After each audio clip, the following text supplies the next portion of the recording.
Bonjour à tous, alors un tuto d'exercice cette fois. Donc une petite série en fait sur les exercices pour disons installer dans le concept de la congruence dans vos esprits.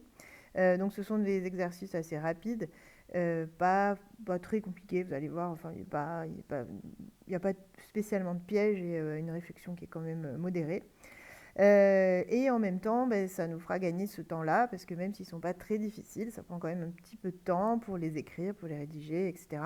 Donc, comme je l'avais dit, hein, ça nous permet de gagner un petit peu de temps, et après, quand on se voit, du coup, de traiter l'exercice qui demande, pour le coup, plus de réflexion et plus d'explication aussi, en même temps.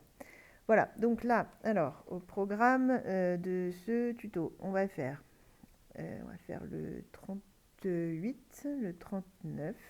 Alors le 38, pas tout à fait entier, hein, mais on va voir, ça c'est assez répétitif. Le 42, on fera aussi le 44, que j'avais oublié d'ailleurs d'écrire sur Pronote, mais c'est pas grave. Le 51. Et on verra rapidement, pour vous montrer un petit peu, ça c'était pas forcément demandé sur la fiche d'exercice, mais on verra une version du 28 et du 29, notamment on avait fait le 28 en classe avec une autre version. On les verra avec les congruences justement. Sur le 28 notamment, ça vous permettra pardon, de comparer les deux outils en fait.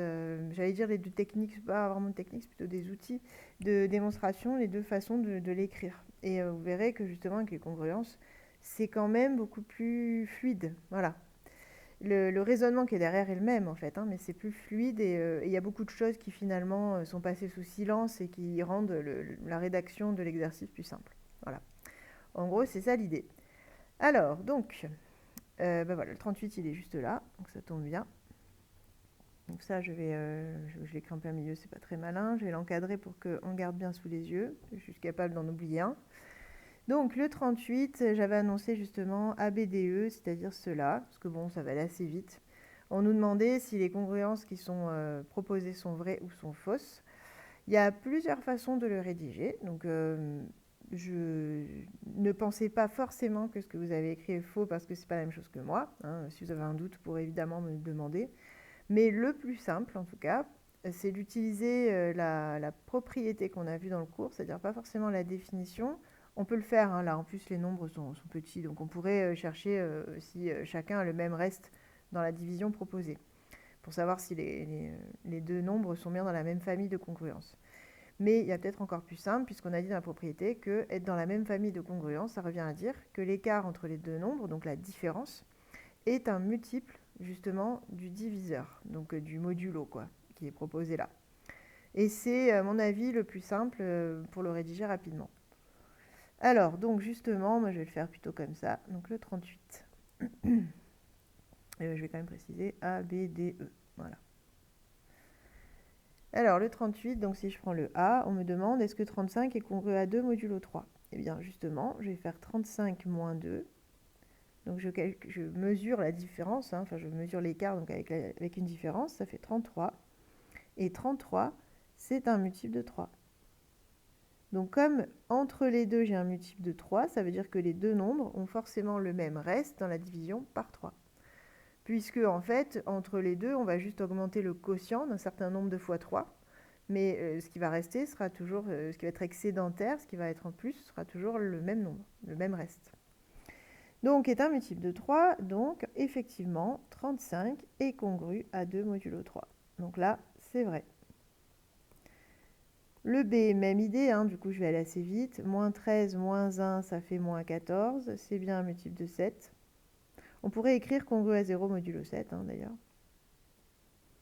Mais bon, on nous demande de démontrer, tant qu'à faire, on, on revient en fait avec des définitions basiques, puisque justement l'idée c'est d'enlever les congruences pour les démontrer, donc, ou pas d'ailleurs, ou les infirmer.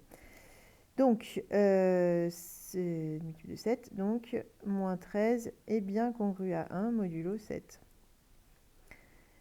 Ensuite, d'ailleurs j'ai fait le D et pas le B, bon, c'est pas grave, on va s'en remettre. Donc le B cette fois. 25, est-ce que c'est congru à 1 modulo 5? Pareil, je fais 25 moins 1, 24. N'est pas un multiple de 5. Donc la conclusion, ce sera que c'est faux. là c'était vrai. Donc n'est pas un multiple de 5. Donc 25 n'est pas congru à 1 modulo 5. On le sentait bien quand même, hein, parce que modulo 5, 25, a priori, c'est un multiple de 5, on devrait avoir une congruence à 0 modulo 5. Ceux qui ont fait ça, c'est acceptable aussi, bien sûr. Donc là, faux. Et la E, c'était moins 7 avec 5 modulo 6. Donc moins 7, moins 5, ça fait moins 12, qui est bien un multiple de 6. Donc moins 7 est bien congru à 5 modulo 6. Voilà, donc ça c'est vrai. Donc un petit exercice pour se mettre en jambe, hein, je dirais, voir si on a bien compris la définition et la propriété qui pourrait aussi définir d'ailleurs les congruences. Ensuite, le 39. En 39, on va voir que il peut avoir l'air compliqué comme ça parce qu'il y a une grosse puissance de 12, mais en réalité, ça va être vite fait. Vous allez comprendre pourquoi. Donc on nous demande, d'ailleurs, il y avait écrit mentalement. Bon, là, évidemment, on va écrire hein, les choses. De déterminer le reste de la division euclidienne de 12 puissance 15 par 11. Alors on a fait un exemple comme ça hein, dans le cours, mais qui était nettement plus coton, puisque justement là on va voir que dès le départ ça se simplifie tellement que le problème est finalement très rapide. Alors, on avait dit, premièrement, avant de s'occuper de l'exposant du 15, on s'occupe déjà du 12, voir justement en modulo 11 à quelle famille peut-être un petit peu plus simple il appartient. Ben justement, 12 c'est congru à 1 modulo 11, puisque c'est 11 plus 1. Donc il reste, le reste c'est bien 1. Et comme c'est congru à 1 modulo 11, on avait vu dans le cours hein, que si je mets une puissance, ça va être aussi une puissance sur la congruence. Donc au final, 12 puissance 15 est congru, parce que 1 puissance 15 ça fait 1, donc c'est congru à 1 modulo 11. Et on a terminé, puisque 1 c'est un reste possible. En modulo 11, les restes sont 0, 1, 2, 3, 4, 5, 6, 7, 8, 9 ou 10, quand on divise par 11. Donc on a déjà un nombre, on a déjà le nombre, enfin la bonne famille, disons, qui nous donne le reste, puisque c'est un reste 1, dans la division par 11. Donc là, on peut directement conclure. Donc, le reste de 12 puissance 15 dans la division par 11 est 1.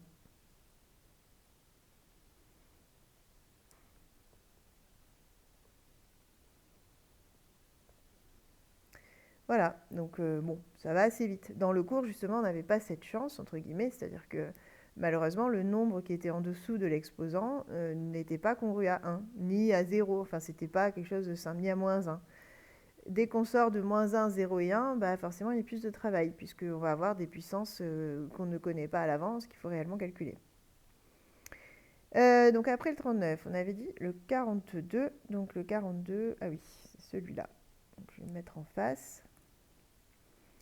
Numéro 42. Donc là, on rentre dans un type d'exercice qui va consister en gros à être en mesure de calculer des puissances dépendant de n. Voilà.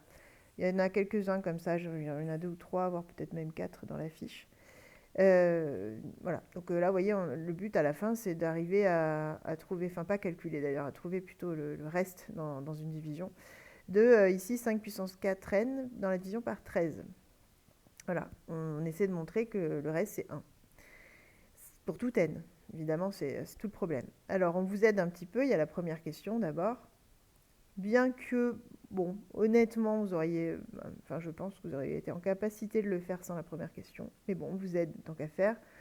On vous demande de démontrer que 5 puissance 2, c'est bien congru à moins 1 modulo 13. Alors, 5 puissance 2, déjà, ça fait 25. Et vous pouvez dire, donc pareil, soit vous dites carrément, comme on a fait tout à l'heure, 25 moins moins 1, et vous montrez que c'est un multiple de 13. Ou bien, vous pouvez écrire aussi, comme ça je vous montre une autre manière de faire, que 25, c'est 13 fois 2 moins 1. Donc quand on va passer à la congruence, 13 fois 2, c'est congru à 0 modulo 13, puisque c'est un multiple de 13. Et donc il nous reste moins 1 modulo 13. Donc tout ça, on peut dire en fait directement hein, que c'est congru à moins 1 modulo 13. Parce que tout multiple de 13 en congruence va donner 0. On est dans la famille de 0 modulo 13 quand on est un multiple de 13, puisqu'on a la famille des nombres qui ont un reste qui vaut 0 dans la division par 13. Voilà, donc on peut aussi rédiger les choses comme ça. Pour l'exercice 38, d'ailleurs, c'était tout à fait possible de rédiger comme ça aussi. C'est plus difficile quand on doit montrer que la congruence est fausse. Voilà, parce que c'est moins facile à rédiger rigoureusement. Voilà, mais bon, ça se fait, hein, ça se fait aussi. Alors, donc, 5 au carré, c'est fait. Ensuite, on me demande 5 puissance 4. Alors, intéressant, on commence à avoir des questions un petit peu plus consistantes. Bon, c'est pas très dur, hein, mais c'est quand même plus consistant. Moi, ce que je déconseille là, c'est de calculer 5 puissance 4. Pour 5 au carré, on l'a fait, mais parce que c'était une petite puissance, un petit nombre. 5 puissance 4, si vous le calculez, ça va donc être 5 fois 5 fois 5 fois 5, donc 25 fois 25. Bon, ça vous donne un gros truc. Après, il faut recalculer, il faut faire la division par 13 pour trouver le reste, pour avoir la congruence. Enfin bref, c'est pas très intéressant. Donc, nous, ce qu'on va faire plutôt, c'est se servir, tant qu'à faire, du 5 au carré. C'est pas pour rien si on nous a fait calculer le 5 au carré juste au-dessus. Puisque 5 puissance 4, c'est 5 au carré au carré. Parfait. Donc, si j'applique la congruence, on a vu que celui qui est sous le premier, là, le 5 au carré, lui, on a vu qu'il était congru à moins 1 modulo 13. Donc, si je le veux au carré, ben, il va être congru à moins 1 au carré modulo 13. Autrement dit, 5 puissance 4, c'est bien congru à 1 modulo 13. Voilà. Donc, on a bien trouvé les deux résultats qui étaient annoncés. Très bien. Et question B, justement, on nous demande de généraliser. On nous demande de montrer que ce n'est pas seulement l'exposant 4 qui va donner 1 modulo 13, mais tous les exposants qui sont des multiples de 4, les 4n. Ce n'est pas très difficile, puisque 5 puissance 4n, c'est finalement 5 puissance 4 à la puissance n.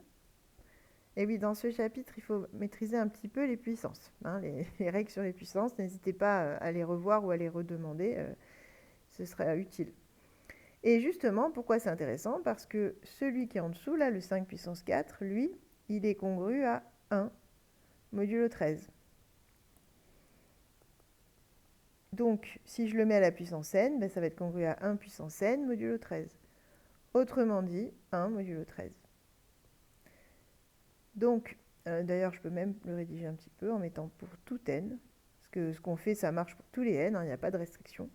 Donc, on a bien montré que pour n'importe quel multiple de 4, eh bien 5 exposant ce multiple est congru à 1 modulo 13. Autrement dit, il y a un reste de 1 dans la division par 13. C'est donc un multiple de 13 plus 1. Toujours. Voilà, si je prends par exemple 5 puissance 400, je ne sais pas combien ça vaut, mais je sais déjà que ça donnera un multiple de 13 plus 1, puisque c'est congru à 1 modulo 13.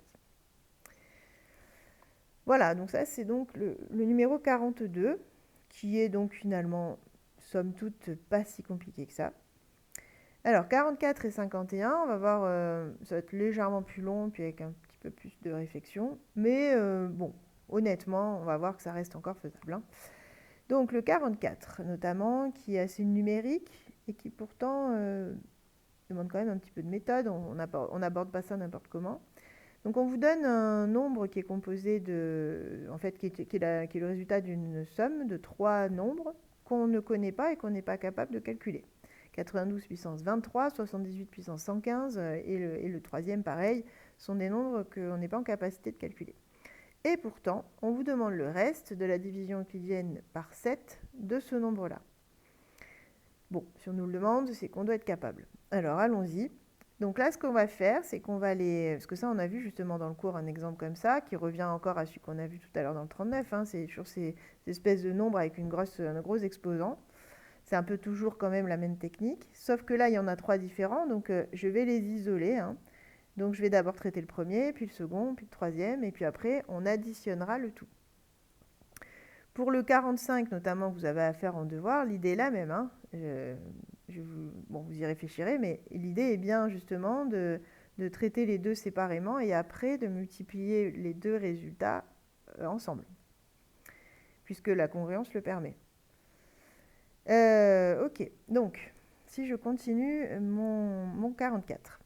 Donc si je prends 78 à la puissance 115, on a dit, avant de rajouter l'exposant, je m'intéresse au nombre qui est en dessous déjà. Donc 78, on me demande la division par 7, donc je vais utiliser des congruences modulo 7. Modulo 7, bon, pour les plus rapides, vous avez déjà la réponse, je pense, mais je vais quand même l'écrire. 78, c'est 77 plus 1. Ça, c'est un multiple de 7. Donc, c'est congru à 1 modulo 7. Puisqu'on sait que le multiple de 7, lui, va être congru à 0. Donc, en tout, ça me donne une congruence à 1 modulo 7. Donc, bingo, banco, gagné. Puisque maintenant, j'ai beau mettre une puissance, enfin un exposant 115, on s'en contrefiche, puisque 1 à l'exposance que vous voulez, ça fait 1. Donc là, on peut directement en déduire que 78 puissance 115 est congru à 1 puissance 115 modulo 7, autrement dit 1 modulo 7. Donc le premier, c'est fait. Ensuite, le second, c'est 92 puissance 23. Donc déjà 92. Alors, 92, que je calcule sans me tromper, il me semble que 91, justement, c'est un multiple de 7. Oui, c'est 13 fois 7. Donc, je vais tout écrire là, 13 fois 7 plus 1. Donc, autrement dit, c'est congru à 1 modulo 7, pour les mêmes raisons que tout à l'heure. J'ai un multiple de 7 plus 1. Donc, banco là aussi, je mets la puissance, que j'ai oublié d'ailleurs, 23. Donc 92 à la puissance 23, c'est congru à 1 puissance 23 modulo 7, et donc 1 modulo 7. Donc pour l'instant, on n'a toujours pas trop sué, quoi. Hein, c'est pas trop dur. Ensuite, le dernier, 106, la puissance 35, je crois. Alors déjà 106, alors il me semble que c'est pareil. Attendez, je vérifie. Ça 15 fois 7 fait 105. Donc 15 fois 7 plus 1. Voilà. Donc, pareil, 106, puissance, c'est 35, je crois. Ouais, 35. Ah oui, pardon, j'ai oublié d'écrire congru à 1 modulo 7, bien sûr. Donc 106 puissance 35 est congru à 1 puissance 35 modulo 7, donc congru à 1 modulo 7. Donc finalement, ces trois nombres ont chacun un reste de 1 dans la division par 7. Et maintenant, on va additionner. Pas besoin de justifier des trucs sur la division, tout ça. Là, on utilise vraiment les propriétés des congruences qui nous disent que je peux, du moment où je reste dans le même modulo, dans le même diviseur en fait, hein, la même division, j'ai le droit d'additionner les familles de congruences entre elles. C'est-à-dire que si j'additionne entre guillemets à gauche, ça va s'additionner aussi à droite. Donc là, si je veux faire la somme de ces trois nombres à l'origine un peu compliqués, mais qui finalement sont plutôt sympathiques, eh bien, c'est congru à 1 plus 1 plus 1 modulo 7, ce qui est dans les capacités de tous, je pense. Voilà, donc 92 puissance 23, 106 puissance 35, congru à 3 modulo 7. Et c'est terminé. Voilà donc pour le 44. Et donc, comme je le disais, hein, pour le 45, c'est la même idée. Alors, vous ne trouverez peut-être pas 1 tout le temps. Hein. Bon, là, c'est vrai que l'exercice était fait comme ça. Peu importe, vous multipliez après les deux résultats que vous avez obtenus, sachant que le but étant de trouver un reste. Donc, s'il y a encore une simplification à faire, bien sûr, vous la faites. Là, moi, j'ai terminé puisque 3, c'est déjà un reste possible dans la division par 7. Donc, je ne vais pas plus loin, j'ai déjà la réponse. J'ai plus qu'à déduire. Donc, le reste de... Alors, on va lui donner un nom, hein, on va l'appeler A.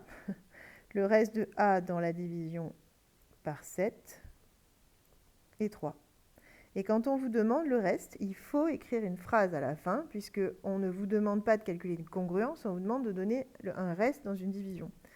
Ce qui n'est pas tout à fait la même chose. D'accord? Parce que quand je suis à congru à 3 modulo 7, j'aurais très bien pu mettre 10 modulo 7. La congruence, elle est juste. Mais 10, ça ne peut pas être le reste. Donc, il faut être précis avec ça, il faut être rigoureux. La question posée, c'est bien le reste. Donc, il faut aller jusqu'au bout et bien confirmer au lecteur que vous avez compris que ce que vous avez trouvé comme congruence correspond à un reste. Quand c'est le cas, bien sûr. Donc le reste de A dans la division par 7 et 3. Voilà.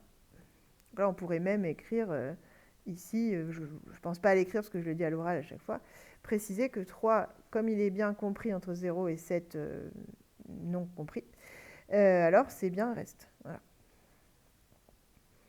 Alors, donc le 44, on est OK. Il nous restait donc le 51, qui n'est pas très très difficile non plus. Alors, je ne peux pas le faire à côté, c'est pas grave, je vais l'écrire en dessous.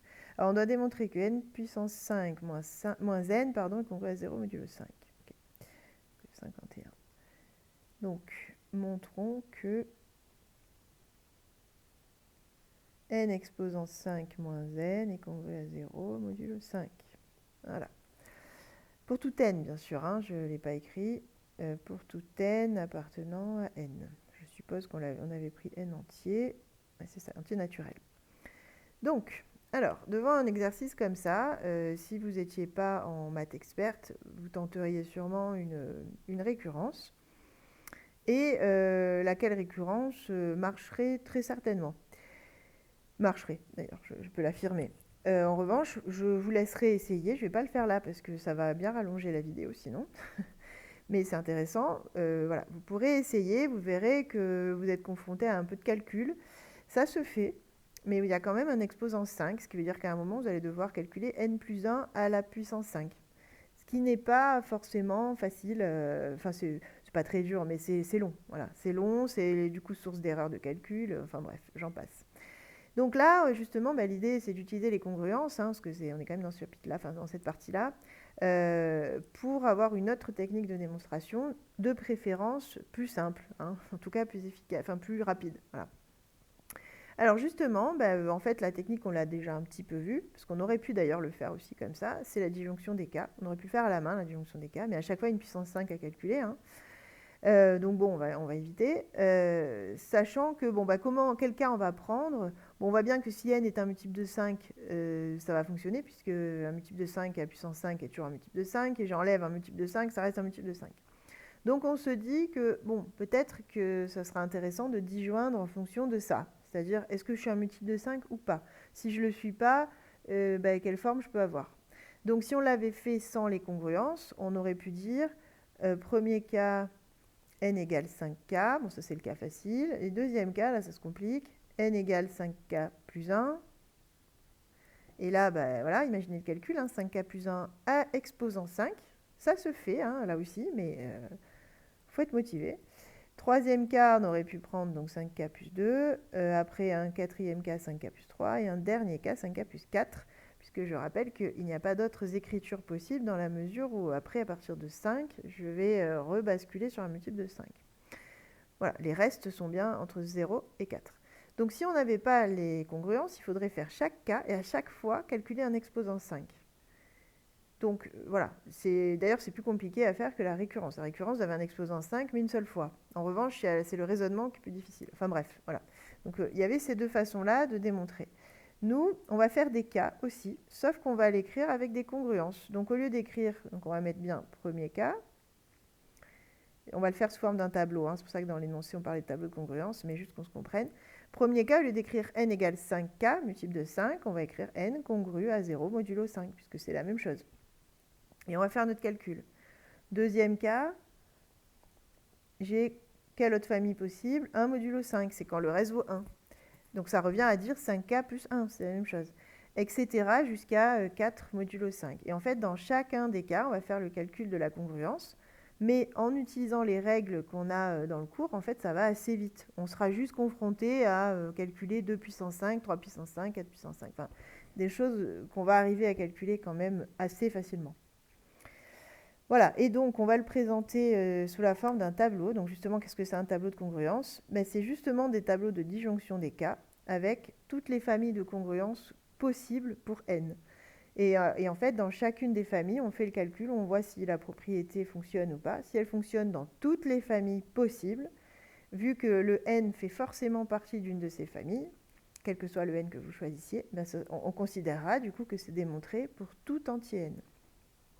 Donc voilà, c'est une autre façon de présenter la disjonction des cas qu'on avait déjà vu. Donc justement, alors ce que je vais faire, c'est que je vais mettre plutôt n modulo 5 ici. Donc on a soit 0, soit 1, soit 2, soit 3, soit 4. Donc comme j'ai mis modulo 5 en début de ligne, je n'ai pas besoin de l'écrire dans chaque colonne, hein. Et là, je vais justement calculer le n exposant 5 moins n modulo 5. Alors les calculs, je vais les faire à côté, hein, bien sûr, mais en fait, on récapitulera dans le tableau. Et en montrant dans le tableau que ça fonctionne pour toutes les colonnes, on aura démontré que ça fonctionne pour tous les n. Voilà, le principe, c'est ça. Alors, si je reprends mes cas et que je fais vraiment le calcul. Donc, si n vaut 0 modulo 5, alors n exposant 5 est congru aussi à 0, enfin 0 puissance 5 si vous voulez, hein, modulo 5, mais donc ça fait bien n exposant 5 congru à 0 modulo 5. Et donc, si je veux n puissance 5 moins n, je vais faire celui-là, non, pardon, celui-là moins celui-là.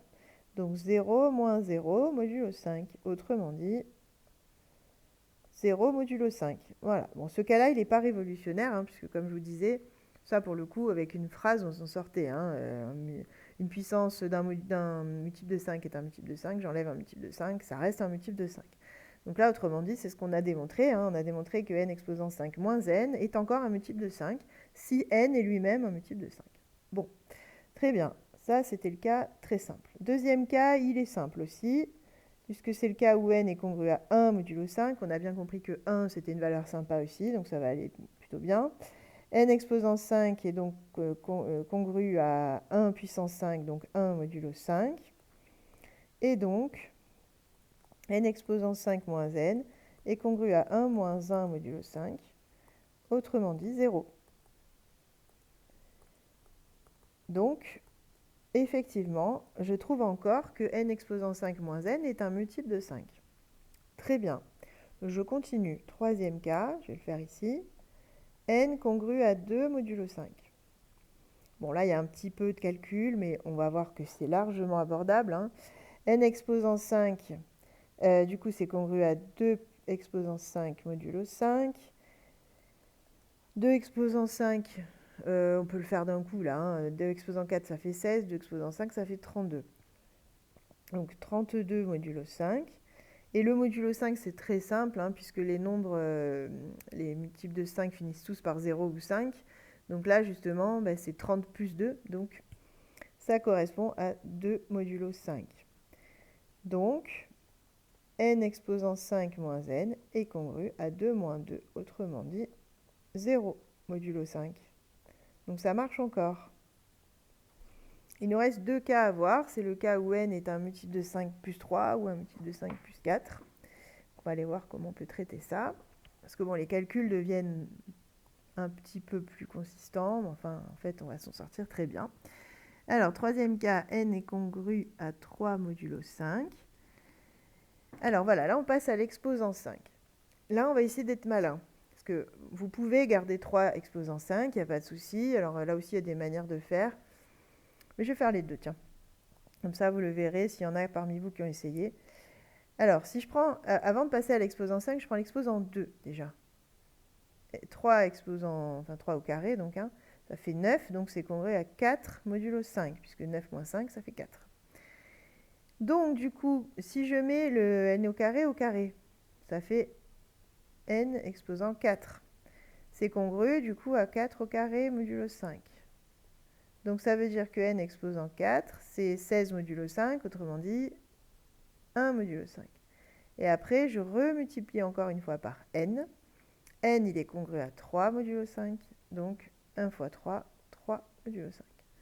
Voilà, on peut le faire comme ça. Ou bien,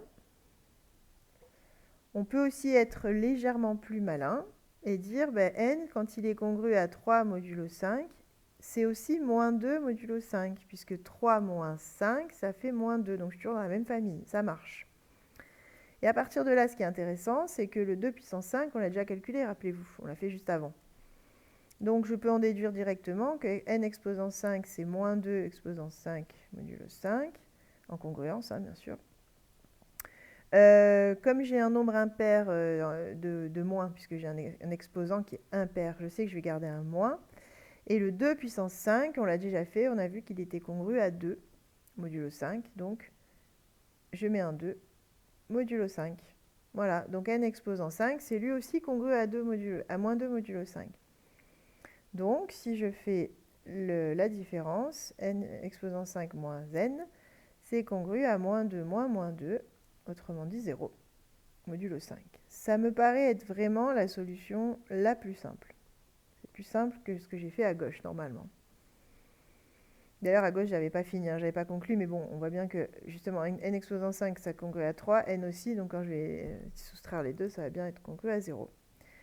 Et le cinquième cas, pour les plus malins, justement, ils ont déjà compris ce qu'on allait faire, peut-être.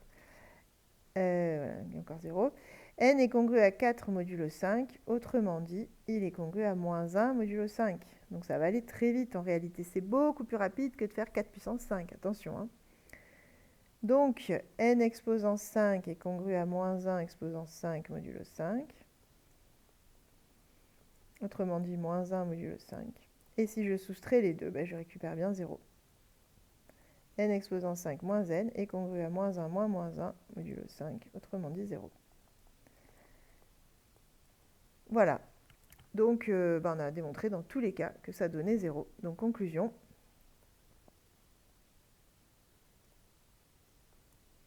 Pour tout n entier naturel, n exposant 5 moins n est congru à 0 modulo 5. Autrement dit, quel que soit le n que vous preniez, si vous soustrayez donc son exposant 5 à lui, enfin, comment dire, vous faites son exposant 5 et vous soustrayez lui-même de départ, donc par exemple, voilà, si je fais par exemple 20 exposant 5 moins 20, je sais que je vais trouver un multiple de 5. Voilà. Oui, d'ailleurs, ce n'était pas le meilleur exemple, c'était plus impressionnant avec 21. Voilà. Parce qu'avec 20, bon, de toute façon, ce sont déjà des multiples de 5. Ok, voilà, donc ça c'était le 51. C'était surtout pour que vous ayez un petit exemple de ce qu'on appelle un tableau de congruence. Ça va vous servir dans sûrement quelques autres exercices. Voilà, que vous compreniez que finalement, c'est une disjonction des cas avec une rédaction plus simple. Surtout que là, bon, on aurait peut-être pu... bon, moi, je vous ai tout montré. Il y a peut-être des cas qu'on peut passer sous silence. Si on montre, par exemple, les deux derniers cas qui sont les plus costauds, les autres, on peut dire, bon, de la même manière, voilà. Peut-être pas obligé non plus de tout écrire. Donc ça, c'était le 51. Oui, c'est ça. Et après, donc j'avais prévu simplement de vous parler du 28 et du 29, donc on fait un petit retour en arrière, mais en réalité, on recule pas du tout, hein. Au contraire, c'est juste que ce qu'on a vu avant, il y a des démonstrations qu'on a faites qui sont toujours valables avec les congruences et qui sont plus rapides. C'est pour ça que j'avais envie de vous montrer ça. Alors justement, donc 28, c'est un qui avait été traité en classe, donc c'est intéressant de voir l'autre version. Donc le numéro 28.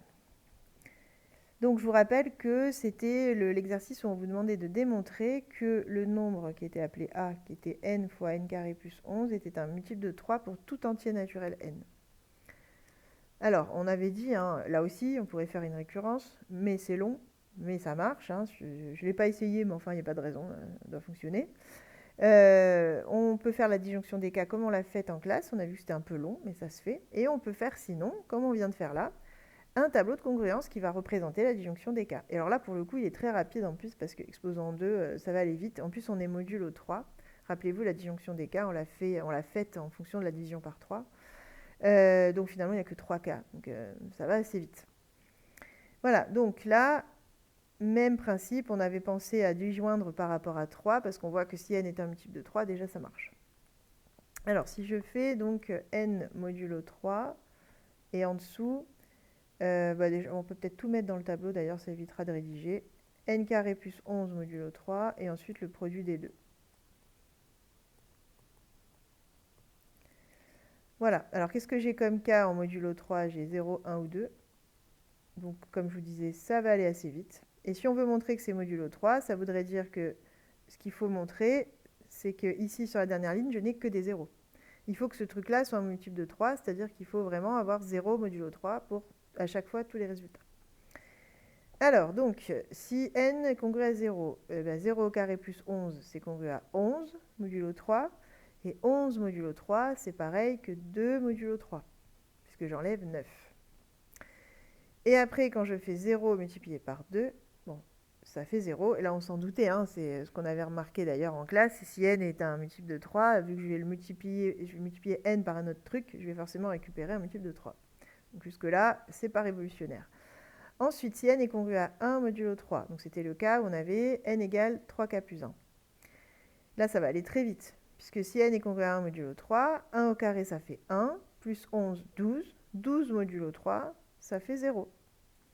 Donc, 1 fois 0, après 0. Donc ça marche encore. Ensuite, congru à 2 modulo 3, 2 au carré, ça fait 4. Et je vais l'écrire là, le détail du calcul, au moins vous l'aurez une fois. Donc 2 au carré plus 11, ça fait 4, plus 11, donc 15. Et 15, c'est congru à 0 modulo 3, puisque justement, c'est 5 fois 3. C'est un multiple de 3. Donc le reste vaut 0 dans la division par 3. Donc là, j'ai 0, et 2 fois 0, 0. Donc effectivement, en fait, on se rend compte que dans tous les cas, j'ai un des deux facteurs qui est un multiple de 3. Et donc quand je multiplie, je récupère un multiple de 3. Voilà. Et donc là, on pourrait en conclure, pareil, conclusion, A est congru à 0 modulo 3 pour tout n naturel. Donc c'est démontré. Et rappelez-vous, ou allez voir, hein, si vous n'en souvenez pas, de ce qu'on a fait dans le 28, qui était très bien, hein, aucun souci, mais c'était quand même beaucoup plus long à écrire, et même à faire, que ce que j'ai fait là en 3 lignes. C'est pour ça que je tenais à vous le montrer. Et le 29, qu'on n'a pas traité en classe, mais qui est du même acabit, donc je ne pense pas que ça vous gêne, c'était la même idée. On vous donne un nombre, donc je vais l'appeler A, tiens d'ailleurs, on va faire pareil. Donc A, c'est n fois n plus 2 fois n plus 4. On vous donne ce nombre-là, et on vous demande de montrer qu'il est divisible par 3. Donc exactement même principe. J'ai n dans les facteurs, donc je peux tenter d'y joindre par rapport à 3, puisque si n est un multiple de 3, déjà ça marche. Donc on y va. Par rapport à 3, j'ai donc 3k. On va faire tous les facteurs, tiens. Donc n plus 2, n plus 4. Ça évitera de rédiger quoi que ce soit à côté. Et ensuite, vu que je l'ai appelé A, tant qu'à faire, j'aurais pu le faire d'ailleurs dans l'exercice juste avant, je mets A dans la légende. Je vais refaire des... Il y a une règle dans le logiciel, je ne prends jamais le temps de la mettre en place, mais bon. Enfin, ça reste lisible, je pense. Donc 0, 1 et 2 comme possibilité. N plus 2, là ici, 0 plus 2, 2. N plus 4, 0 plus 4. 4 modulo 3, c'est pareil que 1. Et ensuite, je multiplie ces 3-là. Comme j'ai un 0, de toute façon, ça donne 0. Donc, déjà, pour ce cas-là, ça fonctionne, ce qui était attendu. Ensuite, quand n congru à 1 modulo 3, 1 plus 2, ça fait 3 modulo 3. Donc, on est à... pardon, oui, du coup, je ne vais pas écrire 3, je vais écrire justement 0. 0 modulo 3, parce que 3, c'est un multiple de 3. Et après, 1 plus 4, ça fait 5. Et 5 modulo 3, c'est pareil que 2. Je multiplie tout, il y a un 0, donc ça donne 0. C'est un peu comme tout à l'heure dans le 28. Hein, en fait, on se rend compte qu'il y a toujours un facteur qui s'annule en congruence. Pareil pour n plus 4. N plus 4, quand j'emplace n par 2, parce qu'ici on est congru à 2, ça fait 6. Et 6 modulo 3, ça fait 0. Et ensuite... ah oui, non, pardon, c'est n plus 2, je fais n'importe quoi. Donc là, c'est 4 modulo 3, donc 1. Et le dernier, justement, n plus 4, c'est lui qui va donner 0. Après, je multiplie, même principe, je tombe sur 0. Donc, même conclusion, A est congru à 0 modulo 3, quel que soit n appartenant à n. Voilà, donc je voulais vous montrer quand même la puissance de la démonstration par congruence par rapport à ce que vous connaissez déjà. Donc là aussi, on aurait pu tenter une récurrence, mais franchement, elle est quand même costaud, la récurrence, alors que là, c'est fait en 3 lignes, 3 colonnes. C'est quand même intéressant. Voilà, donc normalement, vous êtes fin prêt pour essayer tout seul les exercices qu'il y a à faire. Je suis sûre que tout va bien se passer. Et dans le pire des cas, si ça n'était pas le cas, on en parle de toute façon la prochaine fois qu'on se voit. Merci pour votre écoute et bon courage, à bientôt.